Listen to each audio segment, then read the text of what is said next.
আসসালামু আলাইকুম রহমতুল্লাহ। আশা করছি আমরা প্রত্যেকে সুস্থ আছি এবং ভালো আছি। জগন্নাথ বিশ্ববিদ্যালয়ের সি ইউনিটের জ্বালাতন ক্লাসের লেকচার 7-এ সবাইকে স্বাগত জানাচ্ছি। আজকে আমরা লেকচার 7-এ যে লিখিত অংশ, এই লিখিত অংশের পার্ট 2 নিয়ে আলোচনা করব। চলো শুরু করা যাক। আজকে আমরা লেকচার 7 নিয়ে আলোচনা করব। লেকচার 7 হচ্ছে আমাদের যে বীজগণিত এবং জ্যামিতি, এই দুইটি টপিক থেকে আমাদের লিখিত প্রশ্নগুলো কিভাবে হতে পারে, প্রশ্নগুলো নিয়ে আমরা আলোচনা করব ইনশাআল্লাহ। তাহলে এটি হচ্ছে আমাদের লিখিত অংশ। লিখিত অংশের প্রথম প্রশ্নটি হচ্ছে আমাদের বীজগণিতের উপর রয়েছে। এখানে তোমাকে বলা হচ্ছে a - 6 ডিভাইডেড বাই a = 1 হলে 6 divided by a square minus a - 1 এর মান কত। এখানে যে তথ্যটা দেওয়া রয়েছে সেখান থেকে আমরা ট্রাই করব a স্কয়ার মাইনাস a - 1 এর মানটা বের করা। কিভাবে ভাইয়া? দেখো এখানে লিখবা, দেওয়া আছে a - 6 ডিভাইডেড বাই a = 1। এখানে নিচে মনে মনে 1 রয়েছে, সো 1 এবং a এখানে হচ্ছে a লসাগু, তাহলে এই ক্ষেত্রে থাকতেছে a স্কয়ার মাইনাস 6, তাহলে a square minus 6 divided by = 1। এটার নিচে মনে মনে কত রয়েছে ভাই? 1, তাহলে এটার সাথে এটা গুণ, এটার সাথে এটা গুণ, তাহলে a স্কয়ার মাইনাস 6 = কত ভাইয়া? a। ওকে, এখানে কীরকম রয়েছে? a স্কয়ার মাইনাস a, তাহলে এইদিকে নিয়ে আসো। a স্কয়ার মাইনাস a = হচ্ছে আমাদের 6। a স্কয়ার ঠিক আছে, এটা পজিটিভ অবস্থায় ছিল, আমি নেগেটিভ অবস্থায় নিয়ে আসছি, -6 ওই পাশে গেলে +6। এখন তোমার আছে a স্কয়ার মাইনাস a - 1, তাহলে এদিকে একটু নিয়ে আসো। a স্কয়ার মাইনাস a - 1 আমি এদিকে নিয়ে আসছি, তাহলে ইকুয়াল দেখো তো এখানে তুমি -1 এক্সট্রা নিয়ে আসছো না? হ্যাঁ, তাহলে তোমাকে এখানেও কাজ করতে হবে 6 - 1। যেহেতু এখানে -1 যোগ করছো, তাহলে এখানেও -1 যোগ করছি, তাহলে আমার থাকতেছে কি ভাইয়া? a স্কয়ার মাইনাস a - 1 = কত? 5। ঠিক আছে ভাইয়া?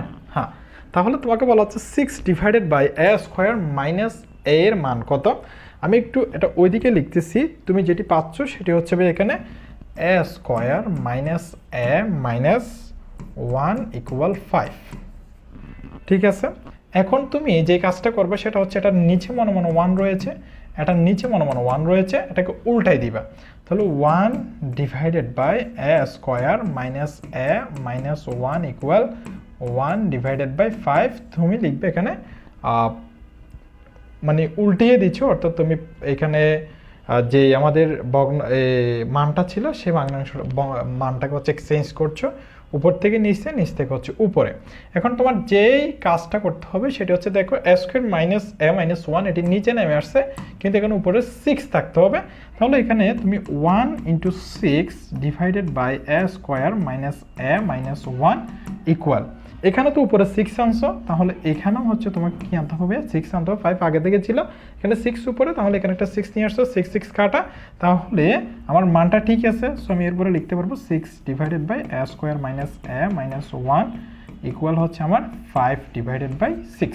এরকম না, এটি হচ্ছে আমাদের উপরে কি ছিল একটু দেখো তো, একটু বলে হয়েছে আমার ইকুয়াল 6 ডিভাইডেড বাই 5। সো এটি হচ্ছে আমার কি ভাইয়া? আনসার। লিখিতর মধ্যে তুমি এইভাবে কাজটা করবা। প্রথমে এখানে যে তথ্য দেওয়া রয়েছে সেই তথ্যকে কাজে লাগিয়ে যে নিচের মানটা বের করবা। এরপরে হচ্ছে আমাদের, আমরা জানি যে প্রত্যেকটা সংখ্যার নিচে মনে মনে 1 থাকে, সেটা আমরা একটু দেখিয়েছি, না দেখালেও চলবে। এরপর হচ্ছে তুমি হরকে লব করে দিছো, লবকে হর করে দিছো, ঠিক একইভাবে হচ্ছে ডান পাশেও কাজ করতে হবে। তাহলে 1 divide by a square minus a - 1 equal, তাহলে এখানে 1 ছিল হচ্ছে নিচে, উপরে চলে গেছে 5 উপরে, 5 নিচে নেমে আসছে। 1 × 6, তাহলে এখানেও 6 গুণ করেছি আমি, তাহলে 6 divided by a square minus a - 1 equal 6 divided by 5। তাহলে আমার আনসারটা কত? এটার মানটা কত? এটার মানটা হচ্ছে 6 ডিভাইডেড বাই 5। এটি হচ্ছে আমার কারেক্ট আনসার। হ্যাঁ, 2 নম্বর প্রশ্নটি একটু দেখো। তোমাকে বলা হচ্ছে a cube minus b cube equal 513 এবং a - b ইকুয়াল 3 হলে a - b ইকুয়াল কত। তাহলে দেখো এখানে তোমার কি রয়েছে, দেওয়া আছে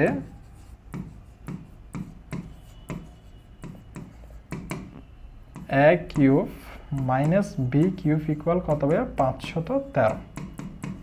ওকে, দেখো a - b ইকুয়াল 3, তাহলে a কিউব মাইনাস b কিউবের সূত্র আমরা জানি a - b whole cube plus 3ab into a - b। এটা হচ্ছে a কিউব মাইনাস b কিউবের সূত্র, a - b whole cube plus 3ab into a - b equal, এখানে কত রয়ে যাবে? 513।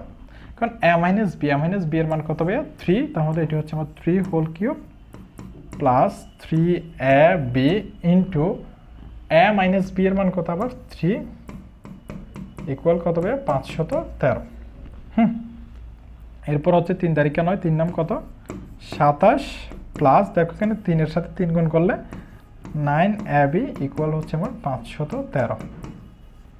ওকে, তাহলে তোমার যেহেতু ab এর মান বের করতে হবে 9abটা এখানে বাম পাশে রাখো, 9ab ইকুয়াল 513, এখানে যে 27টা রয়েছে এটা এদিকে গেলে -27, তাহলে 9ab ইকুয়াল টু হচ্ছে আমার কত দাঁড়াচ্ছে এখানে 13 থেকে যদি আমার 7 চলে যায় আর থাকে হচ্ছে 6, এখানে 3, 11 থেকে যদি 3 চলে যায় হচ্ছে আমার 8, যেখানে থাকা হচ্ছে 486, so ab equal 486 divided by 9, তাহলে হচ্ছে 5 নং কত হবে 5 নং 45, আর এখানে থাকতেছে হচ্ছে 34, 4 নং 34, সো ab ইকুয়াল টু কত ab ইকুয়াল টু হচ্ছে তোমার 36, সো ab ইকুয়াল হচ্ছে 36 আনসার। তাহলে এই প্রশ্নটা যদি আসে আমরা এইভাবে সলভ করব। হ্যাঁ, 3 নম্বর প্রশ্নটি একটু দেখো, তোমাকে বলা হচ্ছে x ইকুয়াল √3 প্লাস √2 হলে x cube plus 1 divided by x কিউবের মান কত? তোমার কীরকম দেওয়া আসবে x ইকুয়াল এত, তুমি তখন হচ্ছে এটা 1 ডিভাইডেড বাই x, অর্থাৎ এখানে x এর নিচে মনে 1 রয়েছে না, তাহলে আমি হচ্ছে এক্সচেঞ্জ করে দিয়েছি কিকে লবকে আমি হর করে দিয়েছি এবং হরকে লব করে দিয়েছি, তাহলে ঠিক একইভাবে এখানেও কাজ করতে হবে। এখানে নিচে মনে 1 রয়েছে, 1টা উপরে দিলাম, এরপর হচ্ছে √3 প্লাস হচ্ছে আমার √2। আর দেখো ভাইয়া এখানে তোমাকে বলা হচ্ছে x cube plus 1 divided by x কিউবের মান কত? x cube plus 1 divided by x cube মানে এটাকে যদি তুমি a ধরো, দেখো x এই যে x এটাকে যদি তুমি a ধরো তাহলে a কিউব, আর 1 ডিভাইডেড বাই x কে যদি তুমি b ধরো সেক্ষেত্রে এটা b কিউব, অর্থাৎ a কিউব প্লাস b কিউবের সূত্র। a কিউব প্লাস b কিউবের সূত্রটা কি একটু দেখো তো, a কিউব প্লাস b কিউবের সূত্রটা হচ্ছে a plus b whole cube minus 3ab into a plus b।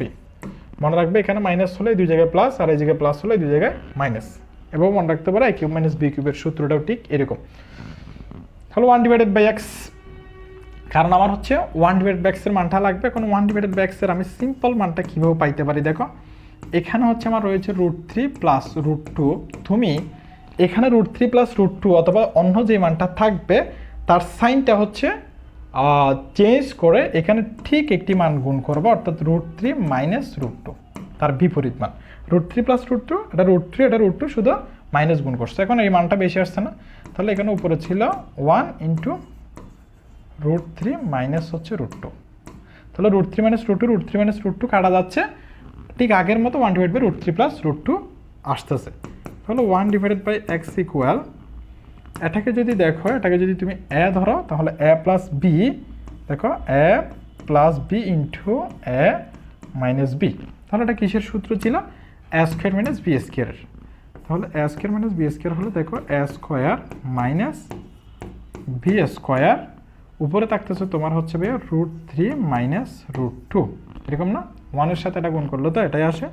তাহলে 1 ডিভাইডেড বাই x ইকুয়াল, বর্গ বর্গমূল কাটা যায়, বর্গ বর্গমূল কাটা যায়, উপরে রয়েছে √3 মাইনাস √2, এখানে থাকে আর 3 মাইনাস 2, তাহলে 1 divided by x equal √3 minus √2, 3 থেকে 2 চলে গেলে 1 থাকা যে কথা, না থাকে একই কথা।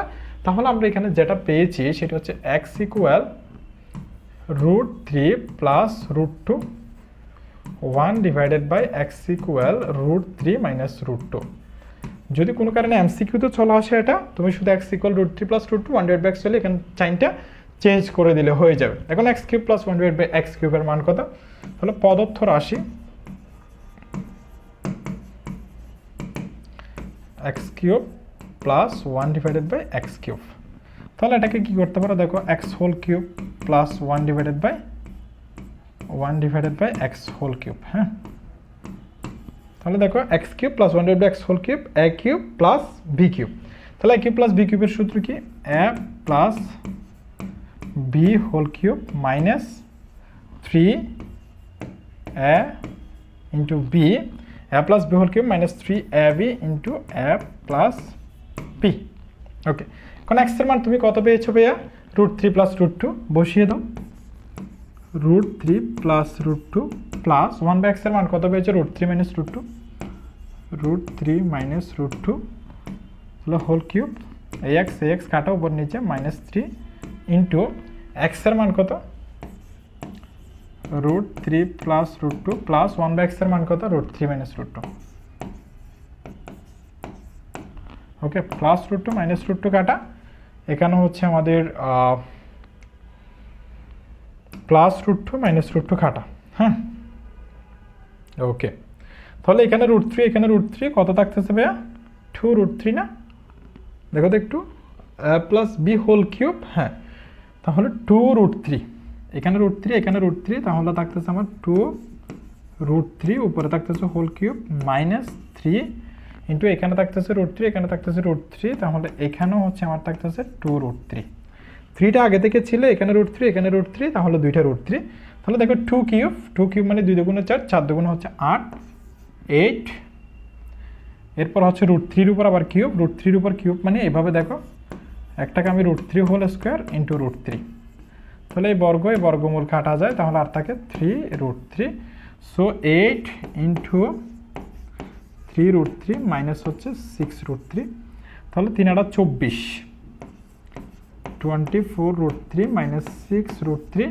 তাহলে এটি হচ্ছে আমার 18√3 বুঝতে পারছি কত ভাইয়া 18√3 হচ্ছে আমার কারেক্ট আনসার এরকম প্রশ্ন হওয়ার পসিবিলিটি অনেক বেশি সো এইরকম প্রশ্নগুলো তুমি একটু দেখে যাবা তুমি সর্বপ্রথম হচ্ছে আমার এক্স এর মান বের করবে এরপর আমার 1/x এরপর প্রদত্ত রাশি দিয়ে এটা বসিয়ে দিবা এটা কিন্তু তোমাকে দেখাইতে হবে বের করে বুঝতে পারছি কথা এখানে একটা থার্ড ব্র্যাকেট দিয়ে সাইড ব্র্যাকেট দিয়ে লিখে দিবা যে হচ্ছে লব এবং হরকে √3 -√2 দ্বারা গুণ করে পাই এটা বলে দিতে পারো 1/x এর মান বের করার সময় দেন হচ্ছে 18√3 যেটি আসছে এটি হচ্ছে তোমার আনসার 4 নম্বর প্রশ্নটি দেখো a-1/a = 3 হলে a³ + 1/a³ ইকুয়াল কত তাহলে a³ + b³ এর সূত্র কি জানো তুমি a³ + b³ এর সূত্র জানো যে হচ্ছে a + b হোল কিউব অর্থাৎ এরকম না a³ + b³ এর সূত্র জানো যে তুমি a + b whole cube -3ab * a + b এই সূত্রটা জানো এখন কি তোমার এরকম আছে a +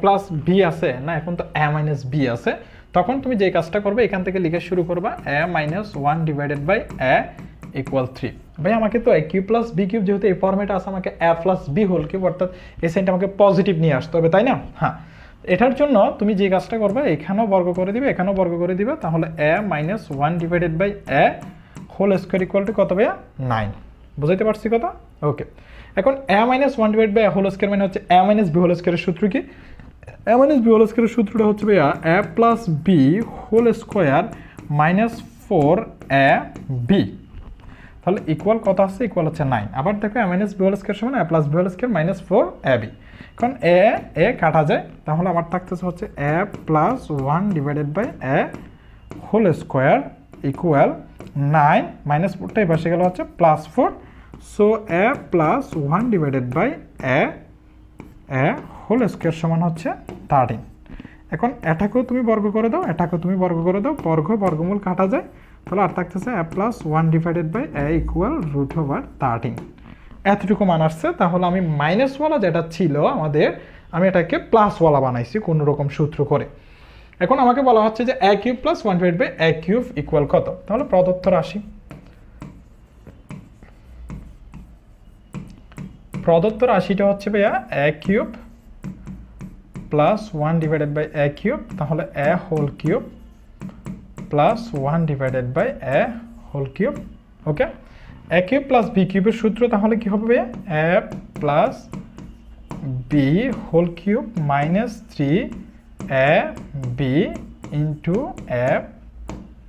a + b হ্যাঁ তাহলে a + 1/a এর মান কত পাইছো √13 সো √13 হোল কিউব -3 a কাটা যায় a + 1/a এর মান কত পাইছো √13 ওকে তাহলে √13 হোল কিউব মানে হচ্ছে আমরা জানি যে √13 হোল স্কয়ার ইনটু √13 -3√3 তাহলে এই বর্গমূল কাটা যায় তাহলে আর থাকে 13√3 √13 3√13 দেখো তো 13টা √3 থেকে 3টা √3 যদি চলে 13টা √13 থেকে 3টা √13 যদি চলে যায় 13টা গরু থেকে 3টা গরু চলে গেলে আর 10টা গরু সো 10√3 এটি হচ্ছে আমার আনসার।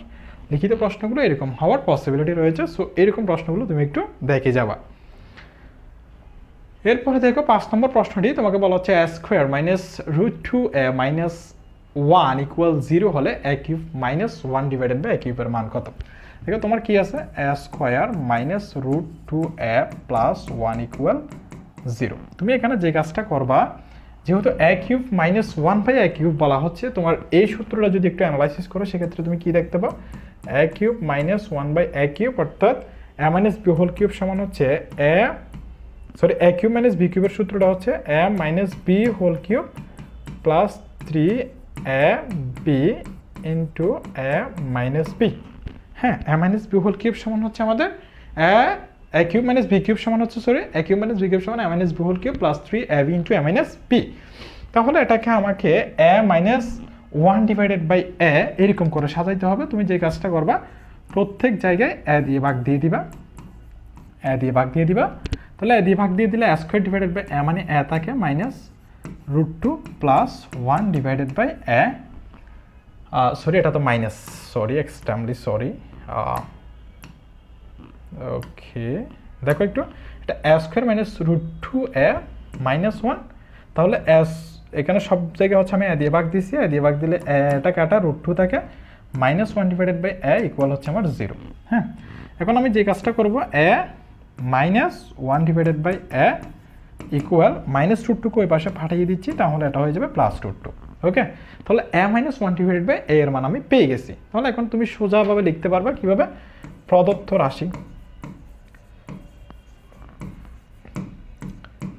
রাশি কি ভাইয়া, a cube minus 1 divided by a cube. তাহলে এটাকে যদি একটু সুন্দর করো, a cube plus 1 divided by a cube, আমি বারবার বল করতেছি এটা প্লাস না, এটা মাইনাস।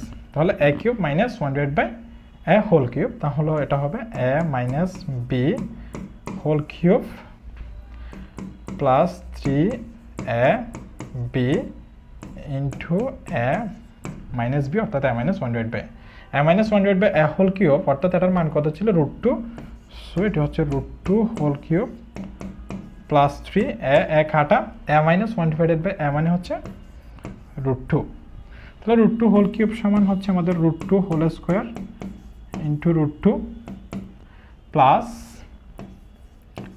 3√2 এই বর্গমূল কাটা, তাহলে আর থাকতেছে আমার 2√2 প্লাস 3√2। তাহলে দেখো তো 2টা গরু প্লাস 3টা গরু মানে 5টা গরু, অর্থাৎ 5√2 হচ্ছে আমাদের কারেক্ট আনসার। বোঝা গেছে কথা? ওকে, 6 নম্বর প্রশ্নটি দেখো, তোমাকে বলা হচ্ছে কোনো পরীক্ষায় 200 জনের মধ্যে 70% বাংলায়, 60% ইংরেজিতে এবং 40% উভয় বিষয়ে পাশ করেছে, উভয় বিষয়ে ফেল করেছে কতজন? যখন আমাদের পার্সেন্টেজ দিয়েছে তখন আমরা 100 জন ধরে কাজ করব, অর্থাৎ টোটাল শিক্ষার্থী হচ্ছে আমাদের 100%। দেখো এখন সাবজেক্ট কয়টা, সাবজেক্ট হচ্ছে 2টা। তুমি যদি ভ্যান ডায়াগ্রামের সাহায্যে দেখো আরো সুন্দর হবে।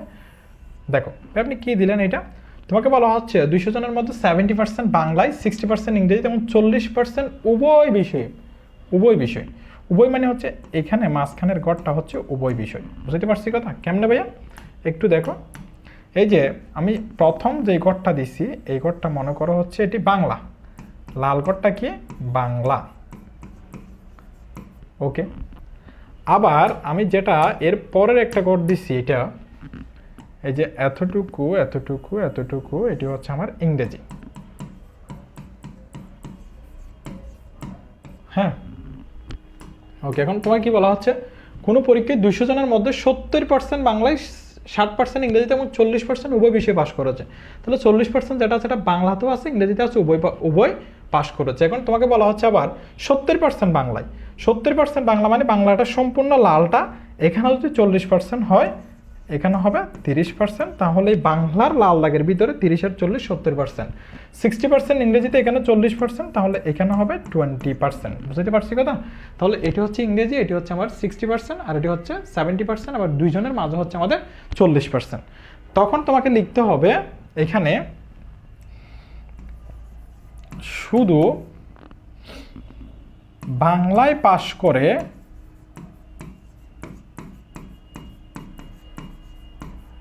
বাংলায় পাশ করে 70-40% সমান 30%। এই যে 30% বসাইছো এটা শুধু বাংলায়, বাংলা হইলে আবার 70%, শুধু বাংলা হইলে 30%, কারণ বাংলার ভিতরে উভয় বিষয়ে পাশ করছো যে এরকম পার্সেন্ট রয়েছে। এরপর হচ্ছে শুধু ইংরেজিতে, শুধু ইংরেজিতে পাশ করে,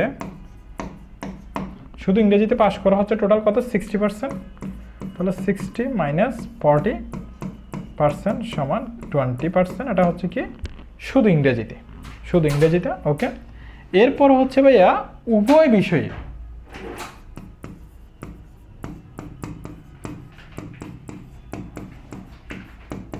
উভয় বিষয়ে পাশ করে কয়জন 40%। হ্যাঁ, এরপর বলা হচ্ছে উভয় বিষয়ে ফেল করেছে, আমরা জানি না, সো আমরা ধরে নিচ্ছি উভয় বিষয়ে ফেল করেছে সমান X%। এখন দেখো শুধু বাংলায় পাশ করছে 30, শুধু ইংরেজিতে পাশ করছে 20, আবার উভয় বিষয়ে পাশ করছে 40, উভয় বিষয়ে ফেল করেছে X%। এগুলো তো টোটাল শিক্ষার্থীর ভিতরে, তাহলে মোট শিক্ষার্থী কয় পার্সেন্ট?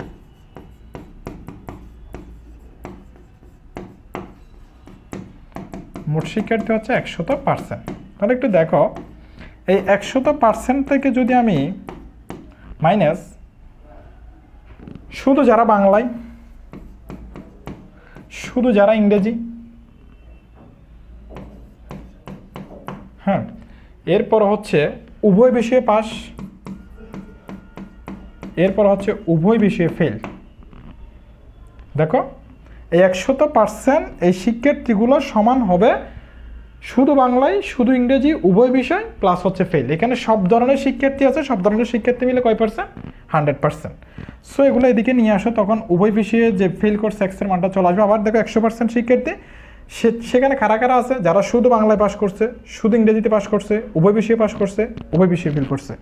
তাহলে 100% -30% -20% -40% সমান, আর এদিকে থাকবে X%। তাহলে দেখো তো 100 থেকে 30-এর 20 50, 50-এর 40-এর 90, 100 থেকে যদি 90 চলে যায় আর টাকা হচ্ছে 10%, আর 10% সমান X।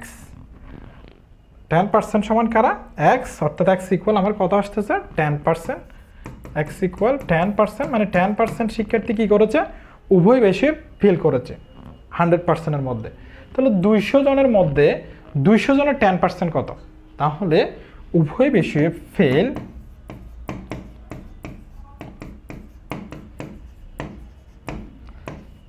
200-এর 10%। এটা তো আমরা 200 জনের জন্য প্রথমে হিসাব করিনি, আমরা 100% ধরনের কাজ করেছি। আমার টোটাল শিক্ষার্থী কিন্তু 200 জন। সো 200 দিয়ে 10%টা কত? 200 দিয়ে 10% সমান, দেখো সমান সমান 200, এর মানে গুণ 10% মানে 10 ডিভাইডেড বাই 100। সো 0, এই 0 কাটা, এই 0, এই 0 কাটা, তাহলে 10 দুগুণ হচ্ছে 20, অর্থাৎ 200 জনের মধ্যে উভয় বিষয়ে ফেল করেছে এমন শিক্ষার্থীর সংখ্যা হচ্ছে 20 জন। তোমাকে এইভাবে করে দেখাইতে হবে। বাংলায় থাকবে, ইংরেজি থাকবে, উভয়ে থাকবে। তোমাকে শুধু বাংলায় বলতে হবে, যেমন এই ঘরটা আমি ফিল আপ করেছি, শুধু ইংরেজিতে এবং উভয় বিষয়ে, আবার উভয় বিষয়ে ফেল করেছে X%। 100%-এর মধ্যে এখানে যারা শুধু বাংলায়, শুধু ইংরেজিতে, উভয় বিষয়ে পাস করেছে এবং প্লাস হচ্ছে উভয় বিষয়ে ফেল করেছে, তারা সবাই থাকবে। 100%-এর মধ্যে 10% শিক্ষার্থী হচ্ছে উভয় বিষয়ে ফেল করেছে, কিন্তু এখানে 100 জন তো ছিল না, এখানে ছিল 200 জন। সো 200 থেকে 10% মানে হচ্ছে আমাদের 20 জন, ওই 20 জনটা উভয় বিষয়ে ফেল করেছে। 7 নম্বর প্রশ্নটি একটু দেখো, তোমাকে বলা হচ্ছে 3 to the power mx - 1 equal 3 into a to the power mx - 2 হলে x এর মানটা কত? x এর মানটা কত? দেখো এখন তোমার দেওয়া আছে কিভাবে, 3 to the power mx - 1 equal 3 into a to the power mx - 2। তুমি চাইলে 3টা এখানে ভাগ আকারে নিয়ে আসতে পারো। কিভাবে? 3 টু দি পাওয়ার mx - 1, এখানে 3টা গুণ অবস্থায় রয়েছে, তুমি এখানে 3টা ভাগ অবস্থায় নিয়ে আসো, এটা 3 টু দি পাওয়ার 1 হয়, a into m two the power mx - 2।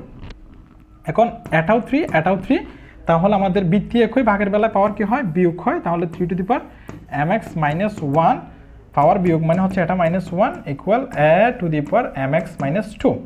তাহলে এটি হচ্ছে 3 to the power mx minus কি ভাইয়া 2 equal a to the power mx - 2। যখন এখানে পাওয়ার সমান এখানে পাওয়ার সমান আমরা কি করি? এটা সম্পূর্ণ নিচে নিয়ে আসি, অর্থাৎ কীভাবে 3 to the power mx minus 2 divided by a to the power mx minus 2 equal কত থাকে, আর এখানে 1 থাকে, কারণ এখানে 1টা গুণ অবস্থায় মনে মনে থেকে যায়। এখন দেখো এখানেও mx মাইনাস 2, এখানে mx মাইনাস 2, এটা আমরা লিখতে পারি 3 divided by a whole to the power mx minus 2। কেন? এটার উপরে পাওয়ার mx মাইনাস 2 রয়েছে, এটার উপরে পাওয়ার mx মাইনাস 2 রয়েছে, সো ইকুয়াল কত হবে? ইকুয়াল হচ্ছে 1। এখন এই 1টাকে আমাকে হয়তো 3 ডিভাইড বাই বানাইতে হবে, হয়তো mx মাইনাস 2 বানাইতে হবে। এখন পাওয়ারটা mx মাইনাস 2 বানানো কখনো পসিবল না, আমরা ভিত্তি বানাবো কিভাবে? এর পরের লাইনটা দেখো, এখানে রয়েছে 3 divided by a whole to the power mx minus 2 equal হচ্ছে আমার 1। আমরা জানি এই 1টাকে আমাদের বৃত্তে যে এরকম বানাইতে পারি কিভাবে? 3 divided by a whole to the power mx minus 2 equal এই 1টাকে আমরা বানাইতে পারি 3 divided by a whole to the power 0, কারণ কোনো সংখ্যার উপর 0 থাকা মানে তার মান কত হয়? 1 হয়। সো আমার এখন দেখো এই বৃত্তি দুইটা হচ্ছে ব্যানিশ হয়ে যাবে, দুইটা একই ধরনের। সো আমরা লিখতে পারি এখান থেকে mx minus 2 equal 0। So mx minus 2 equal যেহেতু 0, একই লাইন হচ্ছে দুইবার হয়ে গেছে, প্রবলেম নাই। সো mx ইকুয়াল টু কত হবে? mx ইকুয়াল টু হচ্ছে 2। তোমাকে বলা হচ্ছে এখন x এর মান বের করতে। সো x ইকুয়াল হচ্ছে আমার 2 ডিভাইডেড বাই m, এটি হচ্ছে আমার আনসার। হ্যাঁ, তাহলে mx equal to 2, so x equal to 2 divided by m। Okay, আমাকে x এর মানটা বের করতে বলা হয়েছে, আমি x এর মানটা বের করেছি। 8 নম্বর প্রশ্নটি দেখো, তোমাকে বলা হচ্ছে 2 to the power x plus 2 to the power 1 minus x equal 3 হলে x এর মান কত? এই প্রশ্নটা যদিও একটু জটিল, কিছু মান ধরে নিতে হয়, বাট একটু মনে রাখতে হবে। যদি প্রশ্নটা এসে যায় সেক্ষেত্রে তোমার সলভ যাতে খুব সহজে করা যায়। 2 to the power x plus 2 to the power 1 minus x equal বলা হচ্ছে 3। এখন আমরা এটাকে কীভাবে লিখতে পারি? 2 to the power x plus 2 to the power 1 into 2 to the power minus x equal 3। কেন ভাইয়া? এখানে 2 বৃত্তি একই ধরনের, একটা বৃত্তি নিলে এরপরে যদি গুণের বেলা পাওয়ার যোগ করলে 1 প্লাস মাইনাসে মাইনাস x ইকুয়াল 3 এরকম চলে আসে। তাহলে আমার যেটি দাঁড়াচ্ছে সেটা হচ্ছে 2 to the power x plus 2 into, দেখো ইনভার্সের বদলে আমরা কি বসাই? 1 ডিভাইডেড বাই, তাহলে এই ইনভার্সটা চলে গেছে, এখন ইনভার্সের বদলে 1 ডিভাইডেড বাই, আর রয়েছে 2 to the power x equal কত হবে? 3। ওকে, তাহলে আমার যেটি দেখা যাচ্ছে 2 to the power x plus 2টা উপরের সংখ্যা, তাহলে 2 divided by 2 to the power x equal কত হবে? ইকুয়াল 3। এখন তোমাকে যে কাজটা করতে হবে, এই যে 2 টু দি পাওয়ার x, এই যে 2 টু দি পাওয়ার x, এই 2 টু দি পাওয়ার x সমান কোন একটা মান ধরে নিতে হবে। ধরে নিচ্ছি আমি 2 to the power x equal p। 2 to the power x equal কি ভাইয়া? p ধরে, তাহলে p ধরলে এটি দাঁড়াচ্ছে p plus 2 divided by p equal 3। এটা যদি একটু তুমি সমাধান করো তাহলে তুমি যেটা পাচ্ছ, এখানে p লসাগু নিলে p স্কোয়ার প্লাস 2 ইকুয়াল হচ্ছে 3। আমি যদি এদিকে লিখি, দেখো এটার নিচে মনে মনে আমার 1 রয়েছে, সো এটির সাথে এটি গুণ, এটির সাথে এটি গুণ, P square plus 2, P square plus 2 equal হচ্ছে 3p। তাহলে পি স্কোয়ার এদিকে নিয়ে আসো, মাইনাস 3p প্লাস 2 ইকুয়াল 0, কিছু নয় মানে এদিকে 0। দেখো পি স্কোয়ার প্লাস 2 এখানে রয়েছে, মাইনাস প্লাস 3pটা এখানে নিয়ে আসছে, মাইনাস 3p ইকুয়াল হচ্ছে 0। এখন 2কে ব্যাঙ্কে 3 বানাইতে হবে, 2 একে 2, তাহলে P square minus 2p minus p plus 2 equal 0। তাহলে এই দুইটা থেকে যদি p কমন নাও, তাহলে আর তাকে p মাইনাস 2 মাইনাস 1 কমন নিলে আর তাকে এখানে p মাইনাস 2 ইকুয়াল 0। তাহলে দুই জায়গা থেকে p মাইনাস 2 কমন নাও, তাহলে এখানে থাকবে তোমার p মাইনাস 1 ইকুয়াল 0। তাহলে দেখো p মাইনাস 2 ইকুয়াল 0 হয় p মাইনাস 2 ইকুয়াল 0 অথবা p মাইনাস 1 ইকুয়াল 0। হ্যাঁ, তাহলে p ইকুয়াল 2 অথবা p ইকুয়াল 1। তোমার থেকে এখানে p এর মান বের করতে বলা হয়েছে নাকি x এর মান? x এর মান। p-টা তো তুমি একটা কাল্পনিক মান নিয়ে আসছিলা, এখন p সমান তুমি কি ধরছিলে? 2 টু দি পাওয়ার x, তখন তুমি বসিয়ে দিবে এখানে 2 to the power x equal 2, অর্থাৎ p ইকুয়াল তুমি 2 টু দি পাওয়ার x বসাইছো, এখানেও ঠিক একইভাবে 2 to the power x equal কি বসাবা? 1 বসাবা। তাহলে এখানে 2 টু দি পাওয়ার x রয়েছে, এখানে 2 টু দি পাওয়ার 1 রয়েছে, তাহলে এই দুই ভ্যানিশ, x ইকুয়াল কত হবে? x ইকুয়াল হবে 1। ভাইয়া এখানে তো আমি ভ্যানিশ করতে পারবো না, তখন তুমি কি করবা?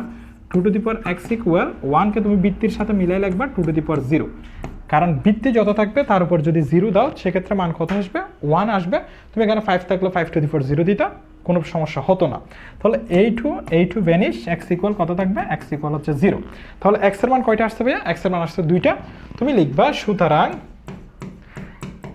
নির্ণয়ে x সমান 0, 1 আনসার। হ্যাঁ, এরকম রিটার্নগুলো আসতে পারে, আর আমি বলে দিচ্ছি রিটেন হচ্ছে তোমার একটা পেজের মধ্যে 2টা করে আসতে পারে, অর্থাৎ 2টা প্রশ্ন থাকবে। গাণিতিক বুদ্ধিমত্তার ক্ষেত্রে যদি 4টা প্রশ্ন হয় সেক্ষেত্রে তোমাকে 2টা পেজ দিবে। এটা তো তুমি দেখতেছো যে হচ্ছে পেজের অর্ধেকের মধ্যে হয়ে যাবে। 9 নম্বর প্রশ্নটা একটু দেখো, তোমাকে বলা হচ্ছে 7x - 8y = -9 ও 5x - 4y = -3 হলে x ও y এর মান কত? x এবং y এর মান নির্ণয় করার জন্য তোমাকে হয়তো 8y মিলাইতে হবে, হয়তো তোমাকে একটা x মিলাইতে হবে, হয়তো y মিলাইতে হবে। আমি দেখতেছি, দেখো এখানে কি রয়েছে, একটা রয়েছে 7x - 8y -9, আর একটা রয়েছে 5x - 4y = -3। তাহলে 5x সহজে মিলা যায় নাকি হচ্ছে x মিলা যায় নাকি y মিলা যায়? এখানে 4 × 8 করলে y মিলে যায়। তাহলে এটাকে তুমি 2 দ্বারা গুণ করো। কয় দ্বারা? 2 দ্বারা। 2 দ্বারা গুণ করলে কি হয়? 5 × 2 হচ্ছে 10x - 8y = মাইনাস কত? 6। ওকে, এটা বসাই দাও। 7x - 8y = -9। তুমি এটা যেটা ছিল সেটা মনে করো 1 নম্বর সমীকরণ ধরছিলা, তাহলে এটা এখন 2 নম্বর সমীকরণ ধরো। তুমি বলে দিবা যে হচ্ছে 1 নম্বর সমীকরণকে 2 দিয়ে গুণ করে পাই। আমি এখানে 2 দ্বারা গুণ করছি, 5 × 2 = 10, তারপর হচ্ছে -4 × 8 -3 × 6, এটাকে বলবা তুমি হচ্ছে 3 নাম্বার সমীকরণ। হ্যাঁ, ওকে। এখন তুমি 2 থেকে 3 কি করবা ভাইয়া? বিয়োগ করবা। বিয়োগ করলে কি হবে দেখো, -8y কাটা, বিয়োগ করলে 10x থেকে 7x চলে গেল, আর থাকে 3x = -6। এখানে হচ্ছে মাইনাস মাইনাসে +9, সো এখানে 3x = তোমার যেটি হচ্ছে সেটি হচ্ছে +3।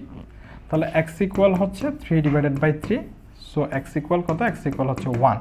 এখন x এর মান তুমি যে কোনো একটা সমীকরণে বসাইতে পারো। আমি বলবো যে তুমি x এর মানটা এখানে বসাও, অথবা তুমি এখানে বসাইতে পারো, যে কোনো একটা। x এর মান 3 এ বসাবো। তাহলে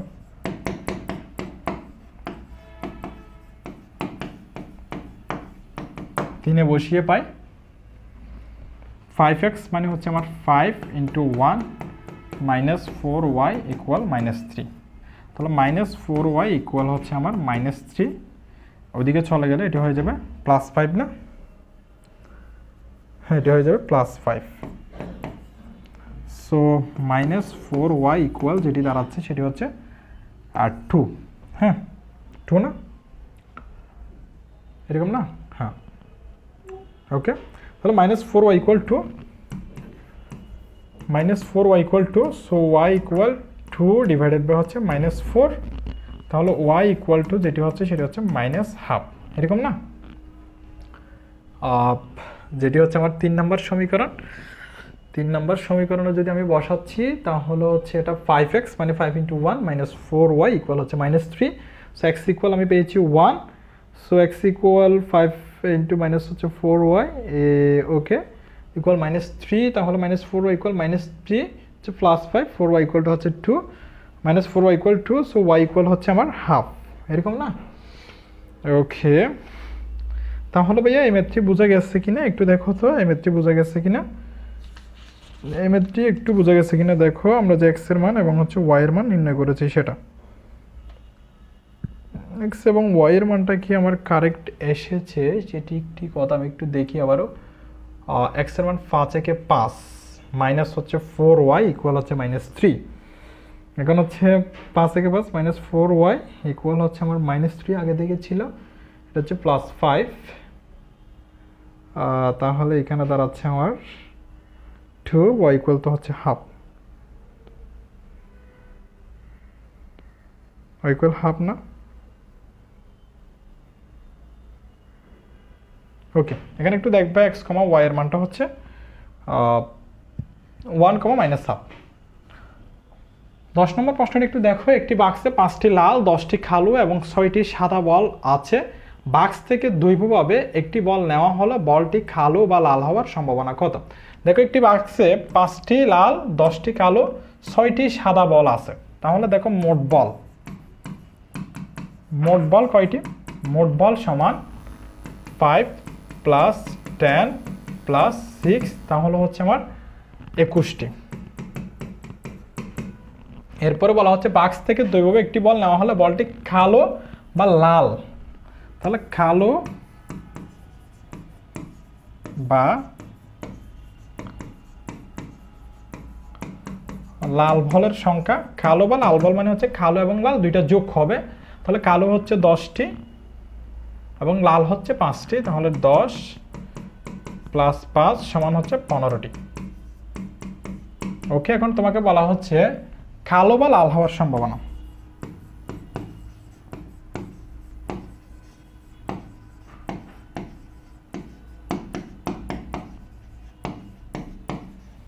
কালো বা লাল হওয়ার সম্ভাবনা সমান, মনে রাখবা যে সবসময় হচ্ছে আমাদের যেটি মোট থাকবে সেটি হবে নিচে, তাহলে 21, এখানে থাকবে হচ্ছে 15টি। বুঝতে পারছি ভাইয়া?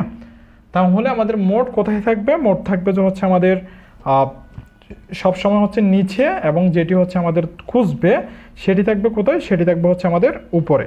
সেটি থাকবে কোথায়? সেটি থাকবে উপরে। সো এইরকম দিয়ে আমাদের যদি কোনো কালো বল বা হচ্ছে লাল বল এরকম যদি খোঁজে, তখন আমরা কালো বা লাল এটার যোগ করব, টোটাল যোগ করব, কালো বা লাল হওয়ার সম্ভাবনা, আমাদের কালো বা লালের সংখ্যা এবং হচ্ছে আমাদের মোট যেটি রয়েছে সেটি। 11 নম্বর প্রশ্নটি একটু দেখো, একটি গাড়ির চাকা প্রতি মিনিটে 12 বার ঘুরে, চাকাটি 5 সেকেন্ডে কত ডিগ্রি ঘুরে? একটি গাড়ির চাকা একবার ঘোরা মানে কি জানো? এই যে একটা গাড়ির চাকা একবার ঘোরা মানে এখান থেকে যাত্রা শুরু করে এখানে আবার আসা, তাই না? সম্পূর্ণ একটি বৃত্ত অতিক্রম করা মানে কয় ডিগ্রি কোণ অতিক্রম করা? 360 ডিগ্রি কোণ অতিক্রম করা। তাহলে দেখো, এদিকে দেখো, আমরা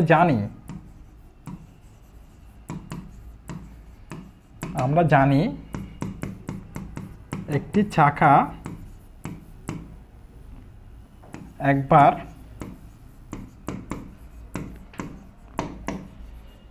ঘোরা মানে 360 ডিগ্রি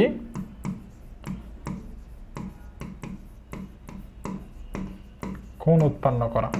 তোমাকে বলা হচ্ছে এখানে একটি গাড়ির চাকা প্রতি মিনিটে 12 বার ঘুরে, তাহলে একটি চাকা 12 বার ঘোরা মানে 360 ডিগ্রি ইন্টু 12 কোণ উৎপন্ন করা, তাই না? হ্যাঁ, এখন 12 বার কয় মিনিটে ঘুরে বলছে? একটি গাড়ির চাকা প্রতি মিনিটে, প্রতি মিনিটে মানে কয় সেকেন্ড? 60 সেকেন্ড। তাহলে 60 সেকেন্ডে ঘুরে সমান 360 ইন্টু 12 ডিগ্রি কোণ। তাহলে 1 সেকেন্ডে ঘুরবে সমান 360 ডিগ্রি ইন্টু 12 ডিভাইডেড বাই 60 হবে নিচে কোণ। এরপরে তোমাকে বলা হচ্ছে 5 সেকেন্ডে কত ডিগ্রি ঘুরে? সো 5 সেকেন্ডে ঘুরে সমান 360 ইন্টু 12 ইন্টু 5, এখানে রয়েছে আমার 60। সো এখানে যদি আমি 0 কাটা দিই, 6 দুগুণে কত? 6 দুগুণে হচ্ছে 12, তাহলে আমার যেটি দাঁড়াচ্ছে সেটা হচ্ছে 36 দুগুণে হচ্ছে 72, আর 5 72 কত? এখানে 0 কাটা, তাহলে 6 দুগুণে 12, তাহলে 5 দুগুণে 10, 5 দুগুণে 10, 10 আর 36 হচ্ছে কত? 360 ডিগ্রি। হ্যাঁ, তাহলে 5 সেকেন্ডে কত ডিগ্রি ঘুরবে? 5 সেকেন্ডে ঘুরবে হচ্ছে 360 ডিগ্রি, তাই না? ওকে, তাহলে 360 ডিগ্রি হচ্ছে আনসার। আবারও বলছি, একটি গাড়ির চাকা একবার ঘোরা মানে হচ্ছে 360 ডিগ্রি কোণ উৎপন্ন করা। তাহলে 12 বার ঘোরা মানে 360 ইন্টু 12। এখন 12 বার ঘুরবে বলছে একটি গাড়ির চাকা প্রতি মিনিটে মানে 60 সেকেন্ডে, 1 মিনিটে 60 সেকেন্ড, 60 সেকেন্ডে ঘুরে 360 ইন্টু 12 ডিগ্রি কোণ, 1 সেকেন্ডে ঘুরবে, 5 সেকেন্ডে ঘুরবে হচ্ছে এত। 12 নম্বর প্রশ্নটি একটু দেখো, তোমাকে বলা হচ্ছে একটি ত্রিভুজের একটি কোণ যদি দ্বিতীয় কোণের 3 গুণ, এই একটি কোণটা দ্বিতীয় কোণের 3 গুণ মানে দ্বিতীয় কোণের উপর নির্ভরশীল, আবার তৃতীয় কোণ যদি দ্বিতীয় কোণের চেয়ে 30 ডিগ্রি বড় হয়, আবার তৃতীয় কোণটাও হচ্ছে আমাদের তৃতীয় কোণটা দেখো, তৃতীয় কোণ যদি দ্বিতীয় কোণের চেয়ে 30 ডিগ্রি বড় হয়, তার মানে তৃতীয় কোণটা দ্বিতীয় কোণের উপর নির্ভরশীল। তো বলা হচ্ছে দ্বিতীয় কোণটি কত ডিগ্রি? আমরা জানি না, সো আমরা ধরে নিচ্ছি, দ্বিতীয় কোণটি x ডিগ্রি। এখন বলা হচ্ছে একটি ত্রিভুজের একটি কোণ মানে প্রথম কোণটা দ্বিতীয় কোণের 3 গুণ, তাহলে দ্বিতীয় কোণ ছিল x, দ্বিতীয় কোণের 3 গুণ মানে হচ্ছে 3x। হ্যাঁ, প্রথম কোণটা যদি দ্বিতীয় কোণের 3 গুণ, তাহলে প্রথম কোণ হচ্ছে দ্বিতীয় কোণ যদি x হয়, দ্বিতীয় কোণের 3 গুণ। ওকে, এরপরে বলা হচ্ছে এবং তৃতীয় কোণ যদি, আচ্ছা তৃতীয় কোণ কি হবে? তৃতীয় কোণ যদি দ্বিতীয় কোণের চেয়ে, দ্বিতীয় কোণ তো হবে দ্বিতীয় কোণের চেয়ে 30 ডিগ্রি বড় হয়, 30 ডিগ্রি বড় হয় মানে হচ্ছে x প্লাস 30। হ্যাঁ, তবে দ্বিতীয় কোণটি কত ডিগ্রি মানে হচ্ছে আমার এক্সটার পরিমাণটা কত? আমরা জানি যে ত্রিভুজের 3 কোণের সমষ্টি কত ডিগ্রি হয়? 180 ডিগ্রি। তাহলে আমরা লিখব, আমরা জানি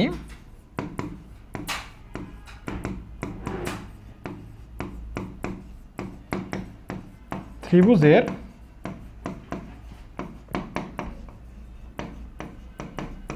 তিন কোণের সমষ্টি 180 ডিগ্রি। তাহলে শর্ত মতে তিনটে কোণের পরিমাণকে যোগ করে ফেলো, x plus 3x plus x plus 30 equal হচ্ছে 180 ডিগ্রি। কেন? আমার তিনটে কোণের পরিমাণ দেওয়া আছে এক্স, আরেকটা 3x, আরেকটা হচ্ছে এক্স প্লাস 30। সো তিনটে কোণকে আমি যোগ করলে 180 ডিগ্রি পাই। এখন আমি এক্সটা বের করবো, এক্স 3x, তাহলে 4x, 4x এর এক্স হচ্ছে 5x, তাহলে 5x প্লাস 30 ইকুয়াল হচ্ছে আমার 180। সো 5x ইকুয়াল টু হচ্ছে 180 মাইনাস 30, তাহলে 5x ইকুয়াল টু হচ্ছে আমার 150। ওকে, তাহলে দেখো 5x ইকুয়াল কত রয়েছে, 150। So x equal 150 divided by হচ্ছে 5। সো x ইকুয়াল হচ্ছে 3 5 15 অর্থাৎ 30 ডিগ্রি। তাহলে দ্বিতীয় কোণের পরিমাণটা কত হবে ভাইয়া? দ্বিতীয় কোণের পরিমাণটা হবে আমাদের x। তুমি লিখবা সুতরাং দ্বিতীয় কোণ সমান 30 ডিগ্রি। এটি হচ্ছে আমার আনসার। বুঝতে পারছি কথা? হ্যাঁ, তাহলে ত্রিভুজের তিন কোণের সমষ্টি 180 ডিগ্রি। এখানে তিনটে কোণের পরিমাণ দেওয়া আছে, তোমাকে বলা হচ্ছে একটি ত্রিভুজের একটি কোণ যদি দ্বিতীয় কোণের 3 গুণ, মানে দ্বিতীয় কোণের উপর নির্ভরশীল, এই জন্য দ্বিতীয় কোণ হচ্ছে x ডিগ্রি। প্রথম কোণ হচ্ছে বলা হচ্ছে প্রথম কোণটা দ্বিতীয় কোণের 3 গুণ, দ্বিতীয় কোণ যদি x, x এর 3 গুণ, এবং তৃতীয় কোণ, এই তৃতীয় কোণটা দ্বিতীয় কোণের চেয়ে, এই যে দ্বিতীয় কোণ x এর চেয়ে 30 ডিগ্রি বড়, মানে হচ্ছে x প্লাস 30। এখন আমরা টোটাল কাজ করে দেখলাম, x এর মানটা আমরা বের করেছি 30 ডিগ্রি, আর x এর মানটাই হচ্ছে মূলত বুঝাইছে দ্বিতীয় কোণ। 13 নম্বর প্রশ্নটি একটু দেখো, তোমাকে বলা হচ্ছে একটি ত্রিভুজের তিনটি বাহুর দৈর্ঘ্য 13, 14, 15 মিটার, ত্রিভুজটির ক্ষেত্রফল কত? আগে দেখো তো এখানে ত্রিভুজের বাহুর দৈর্ঘ্যগুলো ভিন্ন রকম কিনা। হ্যাঁ, ভিন্ন রকম। ভিন্ন রকম হলে এটা কি সমবাহু? না, সমবাহুর ক্ষেত্রে, সমবাহু ত্রিভুজের ক্ষেত্রে প্রত্যেক বাহু সমান থাকে, সমদ্বিবাহু ত্রিভুজের ক্ষেত্রে দুইটি বাহু সমান থাকে। তাহলে এটা কোন ধরনের ত্রিভুজ? এটা হবে বিষমবাহু ত্রিভুজ। বিষমবাহু ত্রিভুজের ক্ষেত্রে তিনটি বাহু তিন রকম থাকে। তাহলে বিষমবাহু ত্রিভুজের ক্ষেত্রফলটা কি? Root over s into s minus 1, তার পরবর্তী root over s into s minus a into s minus b into s minus c। এটি হচ্ছে মূলত আমাদের বিষমবাহু ত্রিভুজের ক্ষেত্রফল। সো আমাদের বিষমবাহু ত্রিভুজের ক্ষেত্রফলটা হচ্ছে বের করতে হবে। এখন বিষমবাহু ত্রিভুজের ক্ষেত্রফল বের করার আগে কিন্তু আমাদের পরিসীমা, পরিসীমার পর হচ্ছে আমাদের অর্ধ পরিসীমা s বের করতে হবে। তাহলে অর্ধ পরিসীমা মানে কি বোঝায় ভাইয়া? অর্ধ পরিসীমা, অর্ধ পরিসীমা s equal 13 plus 14 plus 15 divided by 2। উপরেরটা হচ্ছে যোগ করলে পরিসীমা, পরিসীমাকে যদি অর্ধেক অর্থাৎ 2 দ্বারা ভাগ করলে হয় অর্ধ পরিসীমা। তাহলে এখানে দাঁড়াচ্ছে 3 আর 4 7, 7 আর 5 হচ্ছে 12, 12 2, হাতে 1, 1 1 হচ্ছে 2, 2 1 3, 3 1 হচ্ছে 4। তাহলে হচ্ছে আমার এখানে দাঁড়াচ্ছে 42, 42কে 2 দ্বারা ভাগ করলে হচ্ছে 21, 21 মিটারটা হচ্ছে আমার অর্ধ পরিসীমা। ওকে, এখন আমরা কি, আমরা জানি বিষমবাহু ত্রিভুজের ক্ষেত্রফল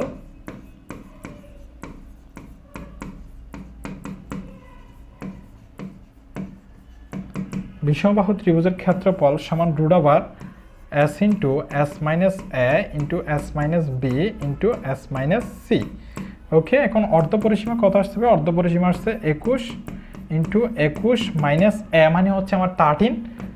সো এরপর হচ্ছে 21 মাইনাস b মানে হচ্ছে 14, এরপর হচ্ছে s মানে হচ্ছে 21 মাইনাস c মানে হচ্ছে আমার 15। অর্থাৎ আমি তিনটা বাহুকে a, b এবং c দ্বারা চিহ্নিত করেছি। তাহলে ইকুয়াল রুট ওভার 21 ইন্টু 21 থেকে যদি আমার 13 চলে যায় সেক্ষেত্রে 8, 21 থেকে যদি 14 চলে যায় সেক্ষেত্রে হচ্ছে আমার 7 ইন্টু 21 থেকে 15 চলে গেলে সেক্ষেত্রে হচ্ছে আমার 21 থেকে 14 চলে গেলে 7, আবার 21 থেকে যদি 15 চলে যায় সেক্ষেত্রে হচ্ছে 6। হ্যাঁ, তাহলে 21 8 ইন্টু হচ্ছে 7 ইন্টু 6। তাহলে আমার কত দাঁড়াচ্ছে এখানে আনসারটা? 6 7 42, 42-এর সাথে হচ্ছে 8 গুণ, 8-এর সাথে হচ্ছে আমাদের 21 গুণ।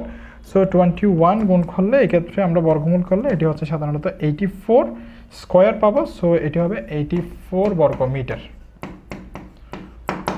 হ্যাঁ, এটি হচ্ছে আমার বিষমবাহু ত্রিভুজের ক্ষেত্রফল। আমরা প্রথমে তিনটি বাহুকে a b c দ্বারা চিহ্নিত করব, এরপর অর্ধ পরিসীমা বের করব, এরপর হচ্ছে ত্রিভুজের ক্ষেত্রফল বের করব। ভাই বিষমবাহু ত্রিভুজটা আপনি কেন জানছেন? বিষমবাহু ত্রিভুজটা আমি চিহ্নিত করেছি, এখানে তিনটা বাহু হচ্ছে তিন রকম। 14 নম্বর প্রশ্নটি একটু দেখো, তোমাকে বলা হচ্ছে একটি আয়তাকার বাগানের পরিসীমা 56 মিটার এবং একটি কর্ণ 20 মিটার, ওই বাগানের সমান ক্ষেত্রফল বিশিষ্ট বর্গক্ষেত্রের একটি বাহুর দৈর্ঘ্য কত হবে। দেখো আগে হচ্ছে তোমাকে আয়তাকার চিনতে হবে। আয়তাকার হচ্ছে এর আগে আমরা দেখেছি এটা হচ্ছে আয়তাকার, আর আয়তাকারের কর্ণ হচ্ছে এ বরাবর হইতে পারে বা এই বরাবর হইতে পারে। আমি একটা কর্ণ নিছি, আর এটি মনে রাখতে হবে যে এটি একটি সমকোণ, অর্থাৎ আয়তের মধ্যে দুইটি সমকোণ থাকে, একটি এটি এবং আরেকটি এটি। আমি এটা চিহ্নিত করে দিচ্ছি, এটা হচ্ছে এ বি সি, একটি সমকোণী ত্রিভুজ, যেখানে সি কোণটা হচ্ছে সমকোণ, আর সমকোণের যে বিপরীত বাহু আছে তাকে বলা হয় অতিভুজ। হ্যাঁ, ওকে, আমরা প্রথমে কার্যক্রম শুরু করি, দেন হচ্ছে ওই চিত্রিতে যাব। তুমি বলা হচ্ছে একটা আয়তাকার বাগানের পরিসীমা 56 মিটার। বাগানের পরিসীমা মানে কি, এই যে 4টা বাহু, এই বাহু, এই বাহু, এই বাহু, এই বাহু, 4টা বাহু যোগ করব, তাহলে এখানে 2টা দৈর্ঘ্য যোগ করতে হবে, 2টা প্রস্থ যোগ করতে হবে। আমরা আয়তাকার পরিসীমার যে সূত্র, এই সূত্রটা জানি কিভাবে ভাইয়া, আয়তাকার পরিসীমা সমান 2 ইন্টু দৈর্ঘ্য প্লাস প্রস্থ। ওকে, তাহলে তোমার 2 ইন্টু দৈর্ঘ্য প্লাস প্রস্থ মানে কি আছে, 56 মিটার। তাহলে তুমি লিখবা যে শর্ত মতে 2 ইন্টু দৈর্ঘ্য প্লাস প্রস্থ সমান হচ্ছে আমার 56। সো দৈর্ঘ্য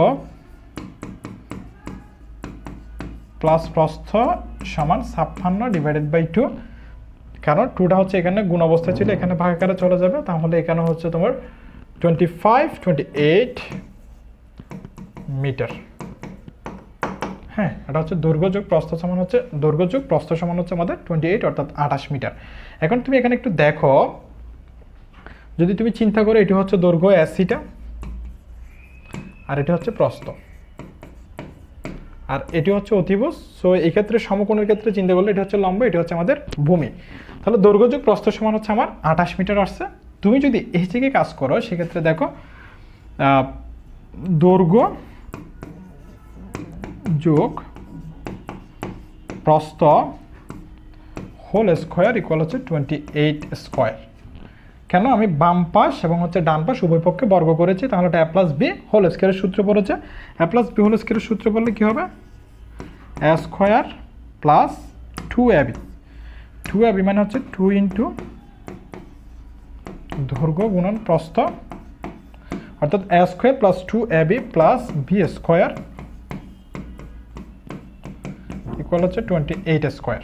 হ্যাঁ, ওকে, তোমাকে এখন বলা হচ্ছে যে একটি কর্ণ 20 মিটার হলো ওই বাগানের সমান ক্ষেত্রফল বিশিষ্ট বর্গক্ষেত্রের একটি বাহুর দৈর্ঘ্য নির্ণয় করো। ওকে, তাহলে দৈর্ঘ্য স্কোয়ার যোগ 2 ইন্টু দৈর্ঘ্য গুণ প্রস্থ প্লাস প্রস্থ স্কোয়ার ইকুয়াল টু হচ্ছে আমাদের 28।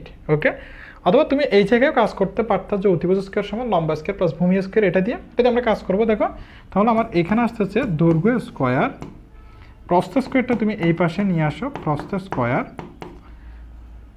প্লাস 2 ইন্টু দৈর্ঘ্য গুণন প্রস্থ সমান 28 স্কোয়ার। হ্যাঁ, আমি কিছুই করি না, দৈর্ঘ্য স্কোয়ার প্রস্থ স্কোয়ারটা এখানে নিয়ে আসছে, প্লাস 2 ইন্টু দৈর্ঘ্য গুণ প্রস্থ ইকুয়াল 28 স্কোয়ার।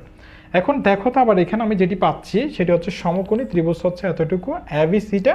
সমকোণী ত্রিভুজের ক্ষেত্রে আমরা জানি অতিভুজ স্কোয়ার সমান লম্বা স্কোয়ার প্লাস ভূমি স্কোয়ার। এখানে অতিভুজের মানটা কত আসছে ভাইয়া, 20 স্কোয়ার ইকুয়াল দৈর্ঘ্য স্কোয়ার, লম্বা মানে আমি ধরতেছি এখানে কাকে, প্রস্থকে, আছে প্রস্থকে, প্রস্থ স্কোয়ার প্লাস ভূমি মানে আমি ধরতেছি হচ্ছে দৈর্ঘ্যকে, সো দৈর্ঘ্য স্কোয়ার। তাহলে যে প্রস্থ স্কোয়ার প্লাস দৈর্ঘ্য স্কোয়ারের মান কত পাচ্ছি আমরা, 20 স্কোয়ার। কেমনে, পিথাগোরাসের উপপাদ্য অনুসারে। তাহলে একটু দেখো, এই যে তোমার দৈর্ঘ্য স্কোয়ার যোগ প্রস্থ স্কোয়ার, এটার মান কত বসাইতে পারবো আমি, 20 স্কোয়ার বসাইতে পারবো, প্লাস 2 ইন্টু দৈর্ঘ্য গুণন প্রস্থ সমান হচ্ছে তোমার 28 স্কোয়ার। হ্যাঁ, একটু জায়গাটা বড় লাগবে, একটু ছোট করে তুমি লেখার ট্রাই করবা যদি প্রশ্নটা চলে আসে। তাহলে আমি এখানে দেখতে পাচ্ছি 2 ইন্টু দৈর্ঘ্য যোগ প্রস্থ, সরি 2 ইন্টু দৈর্ঘ্য গুণ প্রস্থটাকে বাম পাশে রাখবো, 20 স্কোয়ারটাকে ওই পাশে পাঠাই দিব। তাহলে দেখো আমি এই লাইন থেকে এই লাইনটা লিখতেছি, 2 ইন্টু দৈর্ঘ্য গুণন প্রস্থ সমান 28 স্কোয়ার প্লাস 20 স্কোয়ারটা এই পাশে নিলে হচ্ছে 20 স্কোয়ার। তাহলে আমার যেটি দাঁড়াচ্ছে সেটি হচ্ছে দৈর্ঘ্য স্কোয়ার ইন্টু প্রস্থ স্কোয়ার 28 স্কোয়ার মানে হচ্ছে 28 ইন্টু 28 তুমি গুণ করবা, তারপর হচ্ছে 20 স্কোয়ার মানে এটা একটু মনে রাখবে, এটি হবে তোমার 400। এটি হবে কত ভাইয়া? এটি হবে তোমার 400। বুঝে গেছে? 20 স্কোয়ার মানে মনে রাখবা, আর 28 স্কোয়ারের মানটা তুমি একটু বের করবা। তাহলে আমাদের যেটি দাঁড়াচ্ছে সেটি হচ্ছে 28 স্কোয়ার মাইনাস 20 স্কোয়ার। এখানে যদি আমরা বিয়োগ করি, তুমি একটু হাতে কলমে করবা, তাহলে এখানে দাঁড়াচ্ছে হচ্ছে ভাই আমার এখানে 28 স্কোয়ার, এটার মানটা বের করবা, তারপর হচ্ছে 400। তুমি যদি শুধু দৈর্ঘ্য গুণ প্রস্থ, হ্যাঁ শুধু যদি দৈর্ঘ্য গুণ প্রস্থ, এটা স্কোয়ার না, শুধু দৈর্ঘ্য গুণ প্রস্থ, এই 2টা হচ্ছে ওইখানে ভাগ হয়ে যাবে। হ্যাঁ এখানে যদি ব্র্যাকেট দাও সেক্ষেত্রে হবে, ব্র্যাকেট না দিলেও সমস্যা হবে না। তাহলে 2 ইন্টু দৈর্ঘ্য গুণন প্রস্থ সমান এটা ছিল, শুধু দৈর্ঘ্য গুণ প্রস্থ, এটার মান বের করলে তোমার যে মানটা হবে সেটা হচ্ছে 192। এখন দেখো তো দৈর্ঘ্য গুণ প্রস্থ মানে হচ্ছে আমাদের আয়তক্ষেত্রের ক্ষেত্রফল কিনা? হ্যাঁ, তাহলে তুমি এখানে লিখে দিতে পারতেছো ক্ষেত্রফল সমান 192 বর্গমিটার। তাহলে ভাই আমি কি করেছি আবার একটু দেখাই। একটা আয়তাকার বাগানের পরিসীমা 56 মিটার। বাগানের পরিসীমা মানে হচ্ছে 2 ইন্টু দৈর্ঘ্য যোগ প্রস্থ ইকুয়াল 56, দৈর্ঘ্য যোগ প্রস্থ সমান হচ্ছে 28 মিটার। এখন আবার এই আয়তের মধ্যে আমরা দেখেছি দুইটি সমকোণী ত্রিভুজ হয়, একটা সমকোণী ত্রিভুজ নিয়ে আমরা কাজ করেছি, তুমি চাইলে এই বারটা নিয়ে কাজ করতে পারবা। অধিভুজ স্কয়ার সমান লম্বা স্কয়ার প্লাস ভূমি স্কয়ার, যেখানে অধিভুজ সেটি হচ্ছে কর্ণ। 20 স্কয়ার সমান প্রস্থ স্কয়ার প্লাস দৈর্ঘ্য স্কয়ার। আমি এখানে কাজ করে পেয়েছি প্রস্থ স্কয়ার প্লাস দৈর্ঘ্য স্কয়ার, বা দৈর্ঘ্য স্কয়ার প্লাস প্রস্থ স্কয়ার মানে 20 স্কয়ার প্লাস 2 ইন্টু দৈর্ঘ্য ইন্টু প্রস্থ ইকুয়াল হচ্ছে 28 স্কয়ার। তাহলে 20 ইন্টু দৈর্ঘ্য ইন্টু প্রস্থ ইকুয়াল হচ্ছে আমাদের 28 স্কয়ার। তো আছে 20 স্কয়ারটা হচ্ছে এখানে মাইনাস আকারে যাবে। সো দৈর্ঘ্য ইন্টু প্রস্থ 28 স্কয়ার থেকে 20 স্কয়ার বাদ দিয়ে 2 দিয়ে ভাগ করে 192 বর্গমিটার হবে। আর দৈর্ঘ্য গুণন প্রস্থ মানে হচ্ছে ক্ষেত্রফল মানে 192 বর্গমিটার। কিন্তু এখন কি তোমাকে বলা হয়েছে 192 বর্গমিটার ক্ষেত্রফল বের করো? না, ওই বাগানের সমান ক্ষেত্রফল বিশিষ্ট, ওকে সমান ক্ষেত্রফল বিশিষ্ট বর্গক্ষেত্রের একটি বাহুর দৈর্ঘ্য নির্ণয় করো। মানে এই ক্ষেত্রফলটা আবার একটি বর্গক্ষেত্রের ক্ষেত্রফল হবে। বর্গক্ষেত্রের ক্ষেত্রফল মানে কি ভাই? বর্গক্ষেত্রের ক্ষেত্রফল মানে হচ্ছে a স্কয়ার ইকুয়াল টু হবে 192। সো a ইকুয়াল টু হবে, অর্থাৎ তুমি উভয় পাশে বর্গমূল করে দিবা। কারণ কেন? তোমার বলা হচ্ছে বর্গক্ষেত্রের একটি বাহুর দৈর্ঘ্য মানে শুধু a ইকুয়াল টু হচ্ছে √192 মিটার। এতটুকু লিখে দিবা। যদি তোমার কঠিন প্রশ্ন হয় সেক্ষেত্রে এরকম প্রশ্ন হওয়ার পসিবিলিটি রয়েছে। সমাধান করাটা কিন্তু খুবই সহজ, আর লিখার সময় একটু ছোট করে লিখলে হয়ে যাবে। 15 নম্বর প্রশ্নটি তোমাকে বলা হচ্ছে 50 মিটার ও 90 মিটার একটি আয়তকার ক্ষেত্রকে তারের বেড়া দ্বারা ঘিরে রাখা হয়। বেড়াতে খুঁটিগুলো 5 মিটার দূরে দূরে রাখা হয়, এতে কতগুলো খুঁটির প্রয়োজন হবে? আগে তোমাকে দেখতে হবে যে আয়তকার যে ক্ষেত্রটা, আয়তকার ক্ষেত্রের পরিসীমাটা কত, কারণ তুমি চারিদিকে হচ্ছে বেড়া লাগাই দিবা। এটি হচ্ছে মনে করো একটি আয়ত, ওকে একটি আয়ত। এখন তোমাকে বলা হচ্ছে 50 মিটার ও 90 মিটার। মনে করো এটি হচ্ছে আমার 50 মিটার, এটি হচ্ছে আমার 90 মিটার। তাহলে এটি হবে 90, এটি হবে হচ্ছে আমার 50। দুইটা 90 দুইটা 50, কারণ আমরা জানি যে আয়তকার ক্ষেত্রের ক্ষেত্রে দুইটি বাহু পরস্পর সমান্তরাল এবং সমান। এই দুইটা বাহু পরস্পর সমান ও সমান্তরাল। তোমাকে বলা হচ্ছে 50 মিটার ও 90 মিটার একটি আয়তকার ক্ষেত্রকে তারের বেড়া দ্বারা ঘিরে রাখা হয়। মানে এখানে আমি এখান থেকে শুরু করে এখানে গিয়ে এখান পর্যন্ত চারিদিকে তারের বেড়া দ্বারা আমি ঘিরে রাখবো। বেড়াতে খুঁটিগুলো 5 মিটার দূরে দূরে রাখা হয়। এই বেড়ার মধ্যে 5 মিটার দূরে দূরে 5 মিটার দূরে দূরে 5 মিটার দূরে দূরে 5 মিটার দূরে দূরে খুঁটিগুলো রাখা হয়। এতে কতগুলো খুঁটির প্রয়োজন হবে? এখন আমি যে বেড়া দিয়ে ঘিরবো, হ্যাঁ বেড়া দিয়ে যে ঘিরবো, সম্পূর্ণ আমি কতটুকু জায়গা ঘিরবো এই জায়গাটার পরিমাণটা লাগবে না? অবশ্যই লাগবে। জায়গাটার পরিমাণ মানে কি? পরিসীমা। তাহলে আয়তকার ক্ষেত্রের ক্ষেত্রে পরিসীমাটা কি ভাইয়া? পরিসীমাটা হচ্ছে আমার 2 ইন্টু দৈর্ঘ্য যোগ প্রস্থ। তাহলে এখানে তুমি দৈর্ঘ্য হিসেবে কাকে কাউন্ট করছো? দৈর্ঘ্য হিসেবে তুমি 90-কে কাউন্ট করছো, তাহলে 90 প্লাস প্রস্থ হিসেবে 50-কে কাউন্ট করছো। তাহলে 2 ইন্টু 90 আর 50 মিলে কত? 90 আর 50 মিলে হচ্ছে আমার 140। তাহলে 140 হইলে 200 কত হবে? 280 মিটার। তাহলে তুমি যে জায়গাটা ঘিরবে এটি হচ্ছে টোটাল 280 মিটার। এখন তোমাকে বলা হচ্ছে বেড়াতে খুঁটিগুলো 5 মিটার দূরে দূরে দিবা, মানে একটা 5 মিটার এরপর আরেকটা 5 মিটার। তখন এতে কতগুলো খুঁটির প্রয়োজন হবে? তাহলে খুঁটির প্রয়োজন হবে, খুঁটির প্রয়োজন সমান তুমি সম্পূর্ণ এলাকা ঘিরবা হচ্ছে 280 মিটারের। কয় মিটার দূরে দূরে দিবা? 5 মিটার দূরে দূরে দিবা। তাহলে 5 মিটার দূরে দূরে দিলে তোমার কয়টি খুঁটি লাগবে একটু দেখো তো। 5 মিটার যদি তুমি দূরে দূরে দাও সেক্ষেত্রে তোমার কয়টা খুঁটি লাগবে? যখন তুমি 5 মিটার দূরে দূরে দিবা তোমার কয়টা খুঁটি লাগবে, তাহলে তোমার খুঁটি লাগবে 200 টোটাল এলাকা এবং হচ্ছে কয় মিটার দূরে দূরে দিচ্ছ। সো এখানে যদি তুমি ভাগ করো কত পাও, 4 5 20, 5 5 25, 5 5 হচ্ছে 25, তাহলে আর থাকতেছে হচ্ছে 3, তাহলে এখানে 0 5 6 30 অর্থাৎ 56টি। 56টি কি লাগবে ভাইয়া? 56টি হচ্ছে খুঁটি লাগবে। তাহলে আমাকে প্রথমে দেখতে হবে যে আমি সম্পূর্ণ এলাকা কতটুকু জায়গা আমি গিরতেছি, এরপর হচ্ছে আমি কত দূরে দূরে খুঁটিগুলো দিচ্ছি। তাহলে খুঁটির প্রয়োজন হবে টোটাল যেটি এলাকা সেটি এবং কয় মিটার দূরে দূরে দিচ্ছি সেটি। তাহলে আমার খুঁটির প্রয়োজন হবে কয়টি? খুঁটির প্রয়োজন হবে 56টি। সো এই লেকচার 7-এর মধ্য দিয়ে আমার জগন্নাথ বিশ্ববিদ্যালয়ের সি ইউনিটের যে জ্বালাতন ক্লাস, এই জ্বালাতন ক্লাসের আলহামদুলিল্লাহ সমাপ্ত হলো। সেখানে আমরা একদম বেসিক থেকে অ্যাডভান্স লেভেল পর্যন্ত বহু নির্বাচনী এবং হচ্ছে আমাদের যে লিখিত পার্ট, 2টি পার্টই হচ্ছে শেষ করেছি। তোমরা যারা বহু নির্বাচনীগুলো হয়তো দেখোনি, তোমরা দেখে নিতে পারো, খুব কম সময় রয়েছে। একটু যদি তুমি 2x স্পিডে যদি বাড়িয়ে দিয়ে দেখতে পারো সেক্ষেত্রে তোমার জন্য অনেক বেশি ভালো হবে।